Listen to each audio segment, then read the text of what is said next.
Bruce DuMont back. Thank you very much for joining us for hour number 2. In this hour, we are going to be joined by David Maciotro. He is a progressive.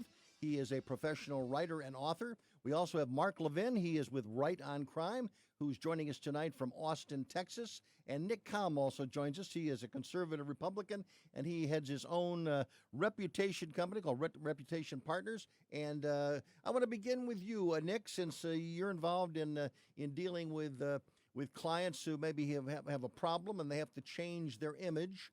What recommendation would you give to police officers and police departments around the United States at this moment in history? Well, Bruce, thank you for having me on as well, and fascinating first hour discussion. I would say that probably the most important thing from a reputation standpoint, whether it's the police force or any other institution, is you are only as good as your lowest common denominator. And I know you talked about this in the first hour, but if you've got cops, and I do believe that the vast majority of them are good people doing a job most of us wouldn't even dream of being able to do. If you allow bad apples in your midst and they are allowed to be hidden there by fellow cops or protected by unions or allowed to remain in power for one reason or another, it drags down the entire institution. And there needs to be an unrelenting focus on weeding those people out and doing the kinds of things you talked about in your first hour, better training and database and so forth. Mark Levin, let me ask you, you're with Right on Crime, based in Austin, Texas. What would you add to what Nick just had to say? And currently, how are bad apples within the police department, how are they found out? Is it only because of these high visibility cases? Well, he's absolutely right. Think of Coca-Cola. The reason the brand is so strong is every can tastes the same. And so the bad, and again, it's a small number, but the officers, it may not even be that they're bad people, but they don't have the right training. And that's a key to this. The number one thing we need to do is restore legitimacy that the police should have in every community. And we hear, obviously, of course, we all want law and order, but legitimacy is the bridge between law and order. You can have a lot of laws, but if most people aren't following them, you don't have any order. And then, of course, we've all heard, right, no justice, no peace. Well, we need both justice and peace, right? But legitimacy is what results in people being willing to wait for justice to happen and wait peacefully for justice to happen because they'll trust, or legitimacy, that in fact, for example, officers who commit serious misconduct will be held to account through investigations that have integrity. There's been some questions, for example, about some district attorneys that are too heavily tied to police unions. And here in Texas, our Attorney General, Ken Paxton, conservative Republican, just called for his office to have the authority to step in those instances. In your particular case, David Maciotro, you're a progressive, you're a writer, as regular visitors to this program know because you've been on a number of times. Where would you start to make the first step in providing this new legitimacy of policing in the African American communities of America? Where do you start? Well, great to be with you, Bruce. I have been coming on the show for 6 years now, and it's always a pleasure. Good. I would start with, I think it was Nick who used the phrase one bad apple, or there's a few bad apples. As the old expression goes, one bad apple can spoil the bunch. And one of the problems that we have is this thin blue line culture, which protects criminality. And I would liken it to the Catholic Church.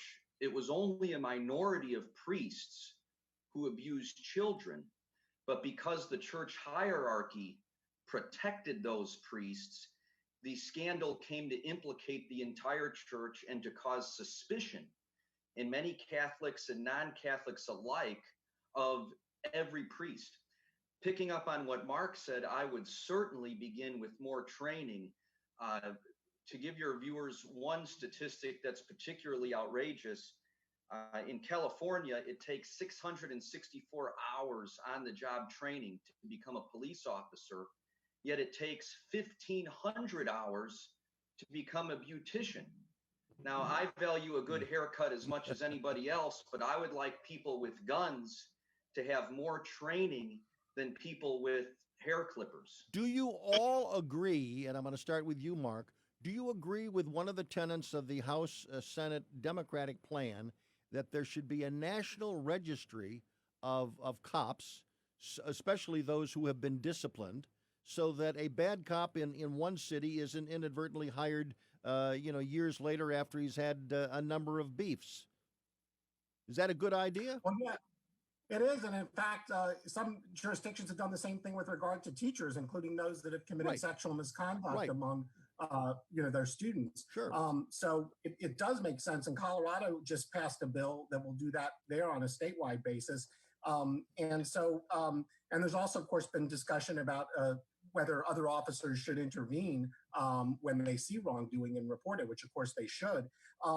So one of the things that really concerns me, and obviously defunding the police is ridiculous. I mean, more training costs money. Right. If we defund the police, we're not going to be, at most we'll be responding to all the calls. Maybe we won't even do that, but we certainly won't do the community-oriented policing to build trust, which actually is shown to increase the cooperation, both among victims and witnesses with police investigations, so we can actually solve the serious crimes. Mm-hmm.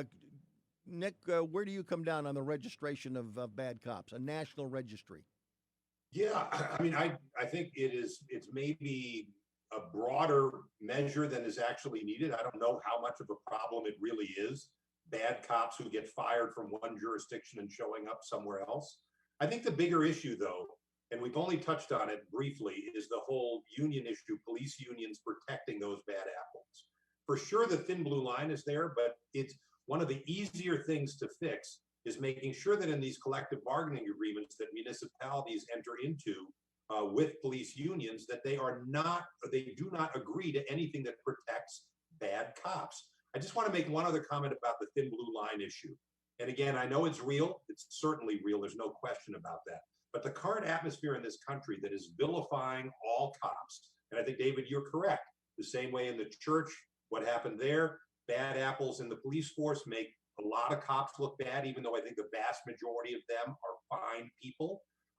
The thin blue line with the amount that the police departments are under siege and the profession of policing is under siege, you've got to understand that I think what's going to end up happening is that thin blue line is going to get stronger, not weaker.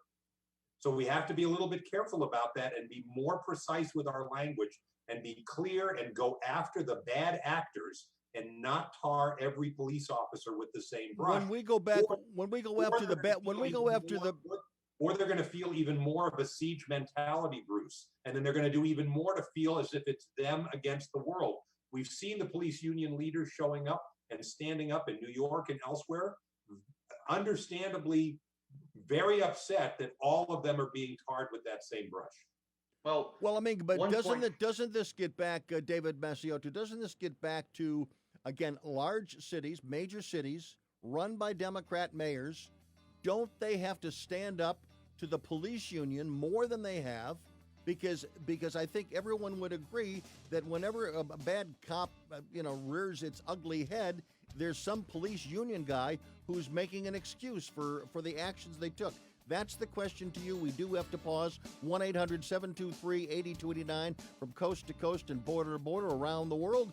I'm Bruce DuMont, back shortly from Evanston, Illinois.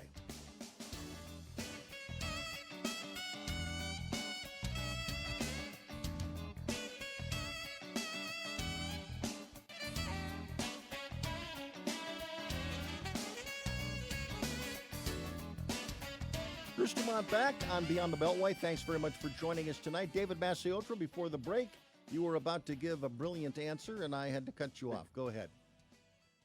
Yeah, well, back to my brilliance. I want to begin the answer by pushing back a little bit on what Mark had said.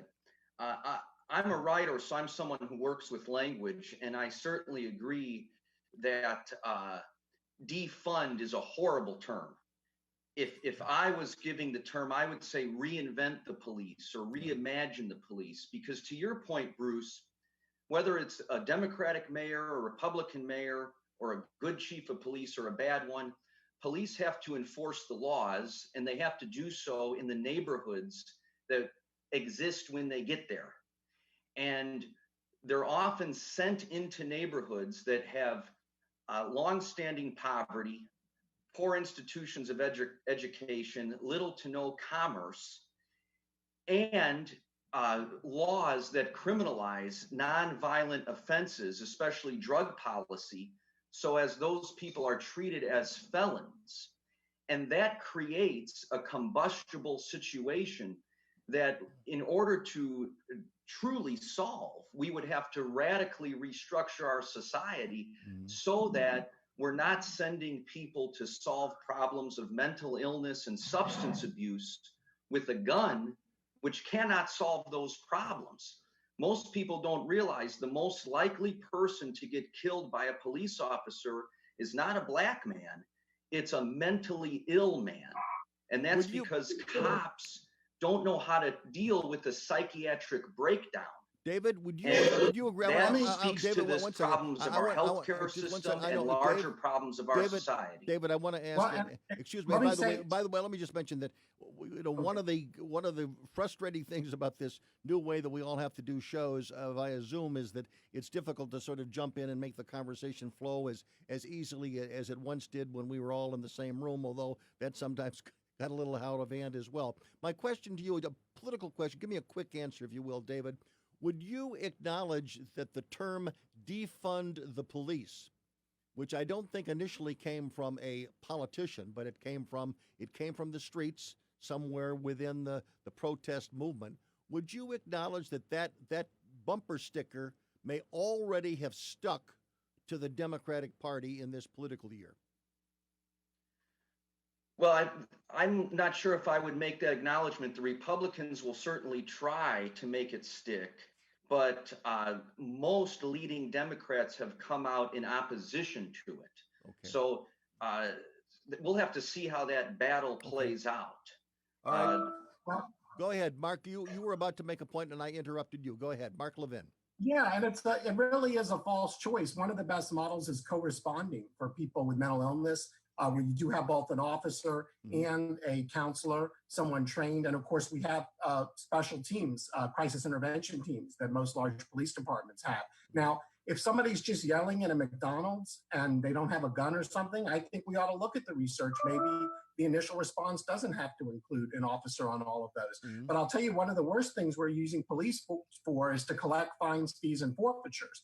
And that's putting them in a very adversarial position with the community. And in fact, Mayor Bill de Blasio, for the coming budget, he's already budgeted for police to collect even more than last year. And so that's creating the exact bad environment rather than the positive interactions. There was recently a study out of Los Angeles where police that walk kids to school with their parents in certain public housing complexes, the crime rate went down. They did a lot of other activities in community policing, meeting with neighbors, and violent crime went down and trust in police went up when compared with other public housing complexes. So that's the kind of more of that activity and less of the activity that sets up a negative dynamic between police and communities. Nick, would you acknowledge that the defund movement is not likely to go very far politically? It may go far culturally, it may go far in the media, but from a political standpoint, there aren't many politicians out there at the national or even local levels that are going to follow that line. Absolutely. But Bruce, I think it's wrong. I think it's just wrong on its face.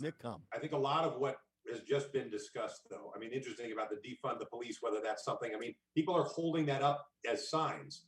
And I think one of the things that the Democrats did very, very well several years ago was they rebranded global warming to climate change because we were getting these huge snow events and unbelievable cold, and obviously that didn't work. I think I'm a little bit with you, Bruce, that maybe defund the police has become something that is stuck on Democrats. But I want to come back to the point that was just being made that everybody has just made. I think very few people from any aspect of the political spectrum would disagree with what's just been discussed. But that's not the issue here. What's going on, the same way violence and looters and rioters co-opted peaceful protests, there are people on the left who are now taking the, whether you want to call it defund the police or something else, and they're using it to the idea of don't arrest anybody, open the prisons up, look at some of what the organization, I want to be clear, the organization Black Lives Matter, some of the things that they are specifically advocating for. They want to open the prisons. They want, you see prosecutors as well, San Francisco, Chicago, New York, you know, with all the rioting that was going on in New York, the police would sweep them up and they'd be out the next morning again. Right. That's a real concern. And the thing is, what's interesting is if you look at broad survey data, very, very, very few people across the country support that level of defunding the police, if you will. A lot of the other things that we're talking about, interventions with people who have mental illness and so forth, not having them be doing, as Mark was talking about, collecting fines.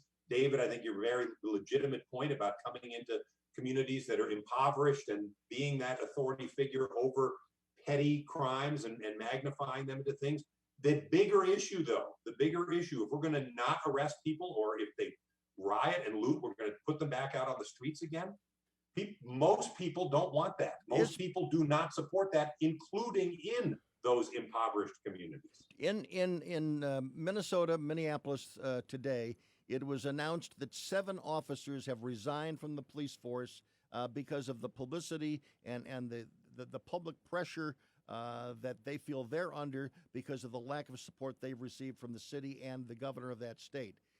Mark, do you see this as something that's a condition that may grow? That police officers will be they'll be less likely to be aggressive in any way to go in and deal with crime because they will fear either someone's got an iPhone or they feel that the bosses aren't going to back them up.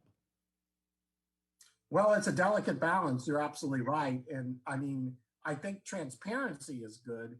But if you have a situation where, an officer, there are situations where people resist arrest and officers do need to resort to some degree of force. And hopefully it's an appropriate level of force. But training and de-escalation techniques can certainly be very helpful. Improving the communication skills of officers can be very helpful in explaining to someone why they're being arrested. Often will result in greater compliance. So there are things we can do to try to give officers the tools so there's fewer of those situations. But we do have to be realistic about it. There's always going to be those cases where an officer does need to resort to force. But another one, by the way, is one of my colleagues, Randy Peterson, who's a career law enforcement officer, did a study on physical fitness for officers. And police unions have blocked some of those requirements, but it found when they're physically fit, they're less likely to have to resort to using their gun or another weapon. So that is another common sense thing that we can do. And just, can I pick up on that common sense thing? That's the other thing that's amazing. I mean, we were just talking about this. Bruce, you were talking about the limitations of technology here, even with Zoom. The fact that we're all able to have this video conference and that it's transformed the world. Mm-hmm. I'm amazed at how little technology has really transformed policing. I mean, the most modern thing we're talking about are tasers. Those have been around, 30, 40 years? Right. I mean, there's got to be other things to restrain people that don't involve kneeling on someone's neck, choke holds and so forth. There's netting, there's all kinds of things that can be used that would be non-lethal in nature, but would at least represent some modernization. I'm just surprised that's not part of the conversation. Because people are going to be people. And you see, like the situation that you saw in Atlanta the other night. I mean, again, there's got to be something that the police should do in a situation like that. You're not going to let somebody who's drunk jump back into a car and endanger other people's lives. But are you going to shoot them? No, obviously that's not appropriate either. We have 3 minutes left, actually 2 minutes left in this segment, and I'm going to give everybody 30 seconds to answer this question. I'm going to start with you, David Maciotro. If you were the chief law enforcement agent tonight in the city of Seattle, Washington, would you just let things stay as they go, or would you move in and disrupt it at some point?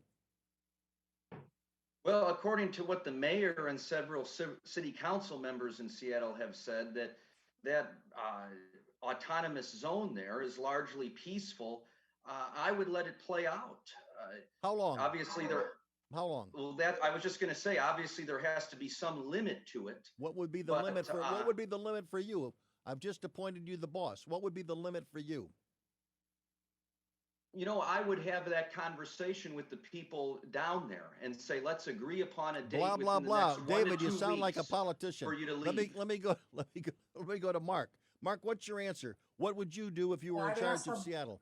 Well, I'd ask somebody more qualified to make that decision, but I can tell you this: response times for police are 3 times, and it's for ambulances too, what they normally would be. So people might die because of what's going on. So it's an extreme situation. I would try to find people that might have credibility with the people inside there, put them over, whether it's a bullhorn or whatever way to get the message out, but find a way Obviously none of us want to send in tanks, right, or the Air Force. Now, National Guard is a legitimate option.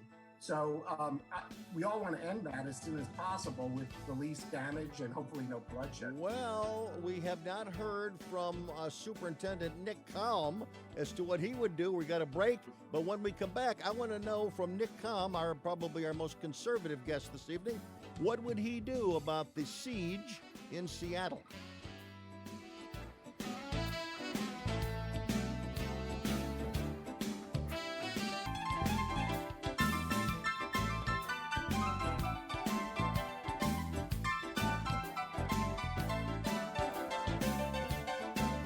Bruce DuMont back on Beyond the Beltway. Thanks very much for joining us tonight from coast to coast and border to border. And we're going to let each of our guests now take a moment and introduce themselves. And we're going to begin with David Maciotra. David? Yeah, great to be with everybody. I'm a writer, a columnist with Salon, and the author of several books, including the forthcoming book, I Am Somebody, Why Jesse Jackson Matters. That'll be out in October.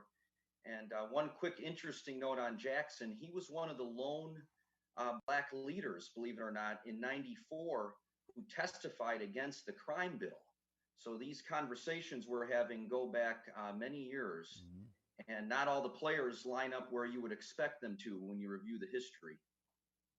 Does that mean he's going to not endorse Joe Biden? Well, I don't think so.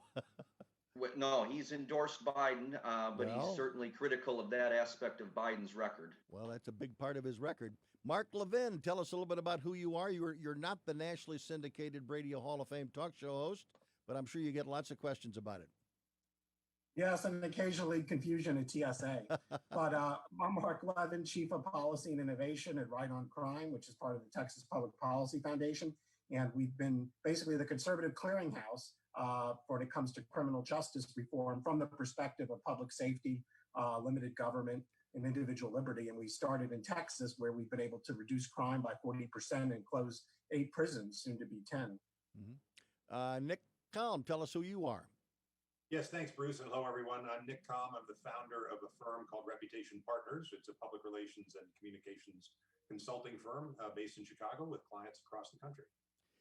Mark, you and I, we go back a long way. You've been a guest on this program for many, many years, talking about the important need for criminal justice reform, and your organization and your hard work, working sort of the right side of the aisle, I think made a tremendous contribution. And the reason that is the law of the land now is because of efforts by yourself and the organizations that you represent, the Texas Public Policy Institute and Right on Crime.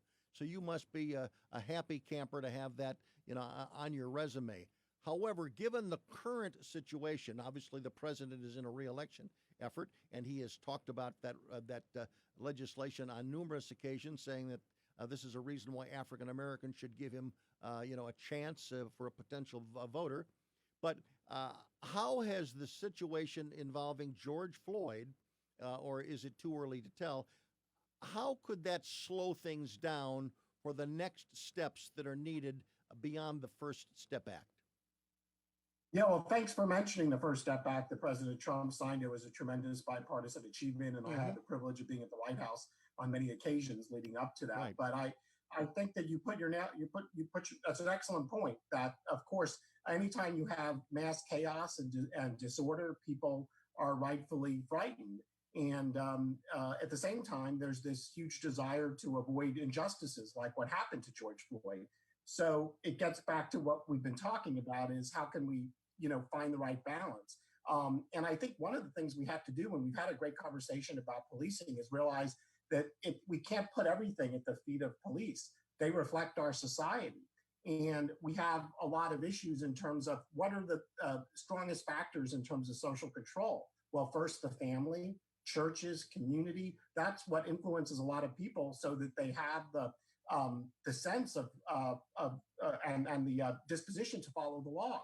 And it's not a matter of that they're worried whether they're going to be caught by the police or not. So, and then of course you have issues like mental illness that were mentioned earlier. Mhm. So I think we have to realize we have a need to address this on a societal basis, and also to address the legitimacy of the criminal justice system on issues like wrongful convictions, where we've certainly seen in DNA and other cases people that have Mhm. been convicted that weren't guilty. So addressing those things, and not just saying all of this this whole burden has to fall on the police, I think is the critical thing at this time. Are there some within the right specter of American politics, however, who were on your side the last time when you went to them to support the First Step Act, but they might be reluctant to do it now because it might be perceived as something that is anti-police, or that it's just responding to the voices from the streets, which are calling for police reform, but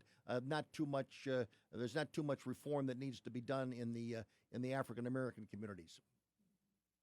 Well, that's why it's so important to reject this defunding nonsense. You know, even if you look at police per capita, we have fewer police per capita than not just Mexico and Turkey, but also fewer police per capita than France and Spain. Now we have, in terms of prisons, we've got, you know, exponentially more per capita. And of course, as Nick said, there are people that need to be in prison too, and we shouldn't be afraid to say that. So there have been these radical calls for abolishing police and courts and prisons. And so that's never been what we're about. I actually think what we're seeing, I've had so many conservative legislators and members of Congress reach out to me and others on our team in the last few weeks to say, we want your ideas. And these are people that they weren't necessarily against criminal justice reform before, but they never focused on it. So what all of this has done is move it to the front burner. And as conservatives, we have to have solutions. And oftentimes there may be some overlap with those. And certainly there's a lot of overlap with the average citizens in the Black community and every community, but there are also differences, and we need to be upfront about that. David, do you think the left at this moment might be pushing too fast and trying to go too far, just picking up on the public support that they have regarding the George Floyd case? Well, that happens with any social movement. There's people who push too fast, too far, and then there's more moderate voices. But one thing I would say is I find it interesting that we're willing to question the budgets and the allocation of resources and personnel in every public institution and agency of our society: education, transportation, healthcare, on, except police and the military. Now, I'll give you an anecdotal example. I grew up in a town called Lansing, Illinois. It had almost a zero crime rate. In the early to mid 90s, they had an anti-gang task force. It was a joke. There wasn't one gang in the entire town or neighboring towns. So I don't think it's nonsense or illegitimate or unreasonable to ask, where can we reduce funds, not eliminate funds, but reduce funds from police departments and better allocate them into social services that would attack some of these problems like mental illness and poverty and joblessness and homelessness at the root source. Do you like my idea, and this is a question to everybody, do you like my idea that if a police officer does something wrong and is penalized and there's a fine for that officer's actions, that instead of having the local municipality pay that fine, that perhaps that fine should come out of the largesse of the Chicago or any police union wherever they are, or maybe the national police unions around the country, that bad police officers should be paid for by officers of the basic union? David, I'll let you tackle it. Give me a short answer, if you will, to that question. Yeah, I think the more skin in the game that different people have, the better for our society. Collective responsibility works better than a singular source of blame. Mark Levin. Well, I think it's something worth looking at. There's been a lot of proposals. What Colorado just passed rolled back qualified immunity, but it also capped what an officer's exposure would be to 5% of the judgment or 25,000, whichever is less. No one wants to bankrupt either officers or towns and municipalities, which are the taxpayers, basically. But this qualified immunity has gone too far, where you have to have a previous case that's exactly the same, that's a published legal opinion to win as a plaintiff. And I do think we need to clarify that. Nick, your response to my question. Bruce, I think a better idea is what I was talking about earlier, which is telling municipalities to stop agreeing to collective bargaining agreements that protect bad cops. Mhm. You wouldn't need to charge the unions to pay those settlements if you didn't have them with agreements that basically protected the bad cops. Okay. Speaking of that, before the break, I had appointed you the superintendent of police in Seattle, and you did not tell us. Your other colleagues were a little political in their answers. What would you do?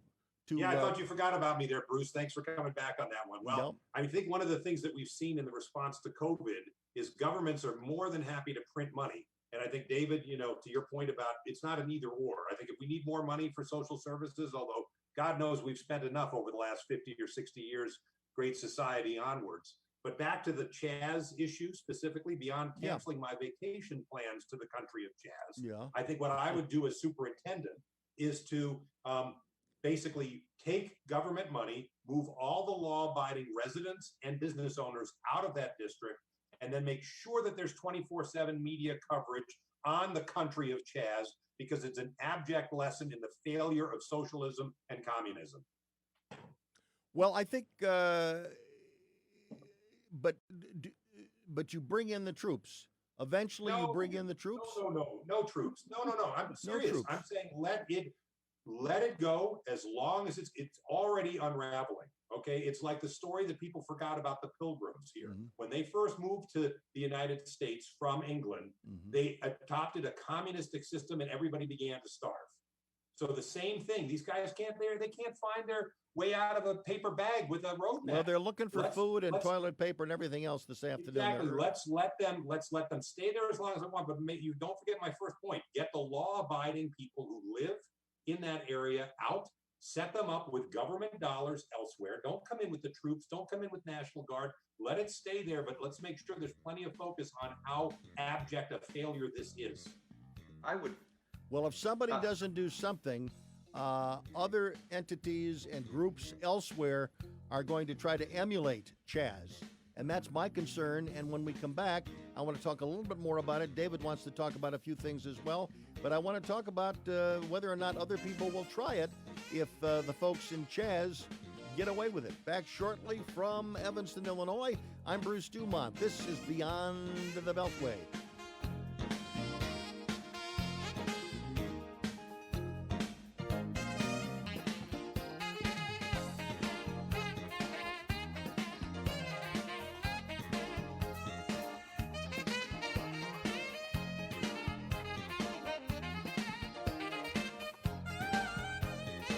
Bruce DuMont back, and Mac Birch and Doug Dunlap and Michael Tock and Sherry Calabro are all enjoying the show this evening with their great posts on Facebook, which you can do, as well as listen to this program. If you ever miss it, of course, you can find it on Facebook Live when we're doing it live.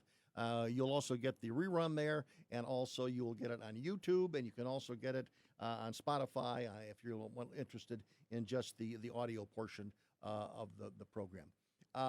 I want to talk about something. Let's take a call. Dave from Spokane, Washington. Go ahead, Dave. You're on the air. Hey, guys. I'll try and make this sort of brief. Okay. A couple points. Governors and mayors, basically from Seattle and across the country, they're not only allowing, but they're even encouraging some of this bad behavior you see. When you let people break curfews, you let people stop traffic on bridges by just massing on the bridge, not caring about an ambulance that might want to get across or anything else. Those are behaviors you can't allow. You give an inch, they take a mile. Mm-hmm. Another thing that I'm kind of upset with is the conflating of issues that we get. We have people talking about homicide as if it's murder. Every homicide is not a murder in the same way that every homicide of a black person or a person of color is not racism. And I'm a little bit flabbergasted that we get to this point where we're talking about racism in the police force and everyday life, when this is ultimately, this specific case, turned out to be reckless misuse of power. And if you look at the Michael Brown case, that's another one where it was talked about racism from the beginning. And this was proven by the Eric Holder Justice Department not to be racism. There was no hands up, don't shoot. But do people go back and apologize for that or apologize to the police department? No. And the reason that people think there's such rampant racism in society is that those types of narratives, the Michael Brown, even what we had before, even Trayvon Martin, it's allowed to perpetuate out there that it was racism when it really wasn't. It's shown to not be. And when you allow people to think that, then every time something happens with a black person, it's just like, oh, there's another incident, even though most of the ones they referred to in the first place were not. So that's pretty much it. Well, I share that thought because I think one of the concerns is that, if you cry racism all the time, when an issue comes along that absolutely positively has a racial component to it, then it isn't as important because you've heard it 15 times. David Maciotro, do you agree with that or not? No, I would say that with all due respect to the caller, he's selectively quoting the Holder Justice Department report, which did find in favor of the individual officer who shot Michael Brown. But it also found that within the city of Ferguson, there was systemic and sustained harassment and brutality against its black residents. And that's similar to the Kerner Commission report of 1968, which was tasked to study why riots broke out in city after city in the 60s.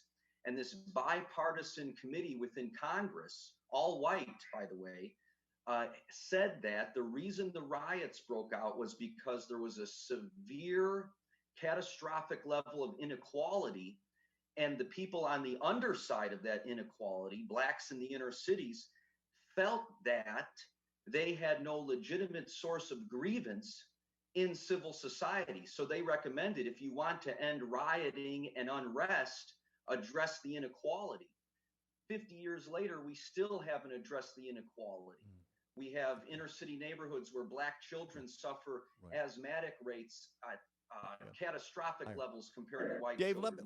let me ask you something. Let me ask you something else that has become an issue, and it may become an issue. Certainly, we have in the wake of the George Floyd case, we have people who have taken the law in their own hands and have chosen to tear down and break down many Confederate statues and other statues around the United States. Another has been a call that many U.S. military bases who were named after Confederate generals, they should be changed to other names. But the time is over. I want to start with you, Nick Kalm. Do you agree that the military bases should be renamed, which the Senate Armed Services Committee, the Republican Armed Services Committee, say it's something that they want to review? So that's the first time they've sent a signal. It's different than what the president has said. But what does Nick Kalm say about that issue?